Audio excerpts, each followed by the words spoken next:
ಕರ್ನಾಟಕ ಶಿಕ್ಷಕರ ಅರ್ಹತಾ ಪರೀಕ್ಷೆ. ವೀಕ್ಷಕರೇ, ನೀವು ಕಡ್ಡಾಯವಾಗಿ ಈ ಒಂದು ಸೂಚನೆಗಳನ್ನು ಪಾಲಿಸಲೇಬೇಕಾಗುತ್ತೆ. ಫಸ್ಟ್ ಆಫ್ ಆಲ್, ಸಮಯ. ನಿಮಗೆ ಕೊಟ್ಟಿರುವಂತಹ ಪ್ರವೇಶದ ಸಮಯವನ್ನು ಕರೆಕ್ಟಾಗಿ ನೀವು ಸೆಂಟರ್ನಲ್ಲಿ ಇರೋಕ್ಕೆ ಪ್ರಯತ್ನ ಪಡಿ. ಅದಾದ ಮೇಲೆ ನಿಮ್ಮ ರಿಜಿಸ್ಟರ್ ನಂಬರ್ OMR ಶೀಟ್ನಲ್ಲಿ ಕರೆಕ್ಟಾಗಿ ಫಿಲ್ ಮಾಡಿ.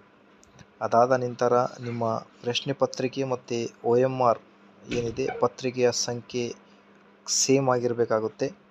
ಅದಾದ ಮೇಲೆ ಮೋಸ್ಟ್ ಇಂಪಾರ್ಟೆಂಟ್, ಕಾರ್ಬನ್ ಕಾಪಿ ಏನಿರುತ್ತೆ OMR ಶೀಟ್ದು, ಆ ಒಂದು ಕಾರ್ಬನ್ ಕಾಪಿಯನ್ನು ನೀವು ತೆಗೆದುಕೊಂಡು ಹೋಗುವುದು ಉತ್ತಮ. ಅದಾದ ಮೇಲೆ